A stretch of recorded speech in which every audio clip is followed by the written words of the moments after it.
Congrats to Mr. Stan on his first Academy Award nod, dear readers. We're off to those golden races at last. The 2025 Oscar nominations are finally here, signaling the finale of the upcoming awards shows. We've got another mix of surprises, snubs, and cozy favorites to ponder over until March 2nd's telecast, and one of them has me quite delighted. As Sebastian Stan now has a Best Actor nomination under his belt, I couldn't be happier, especially because I think the performance he nabbed it for is the one that needed to be commemorated. Now, this isn't to say that A Different Man isn't worthy of praise. I especially can't say that at this time, as I haven't seen the picture myself. However, there's something important I pointed out in the Apprentice review that I think puts this Stan role in rarefied air, and it all comes down to the actor's portrayal of Donald J. Trump in his rise to power and infamy. It's a fine line to walk when portraying someone as polarizing as the current US president, especially when your subject has already been in the limelight of pop culture for so long.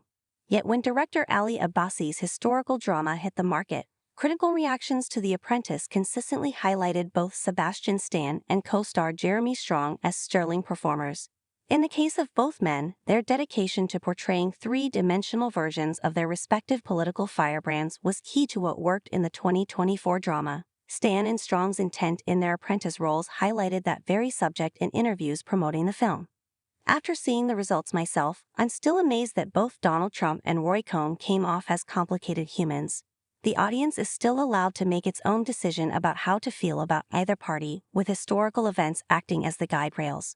But even those most critical of either man could find themselves feeling just a moment of empathy, which only makes their characters more complicated to behold. Sebastian Stan's physical transformation and cadence allowed him to slip into the role of President Trump, giving us more than a mere impression.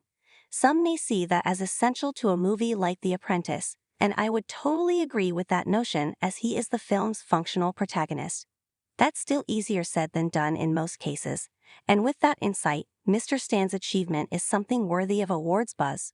It also deserves to be talked about whenever approaching a historical drama of similar intent, as it shows how to handle touchy subject matter with an even-handed tone. For Sebastian Stan to land his first Oscar nod for this project is kind of a vindication of sorts. After all, not only had The Apprentice infuriated some investors, but according to IndieWire, Stan's invite to Variety's Actors on Actors series was rescinded due to talent being too afraid to talk about the subject matter. After this morning's proceedings, it appears that conversation will now be unavoidable, and deservedly so.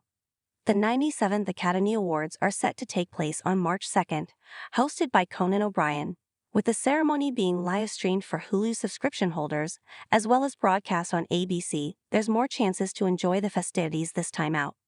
Meanwhile, we here at Cinema Blend would like to congratulate all of the nominees named today, as we wish them the best of luck in their journey to golden glory.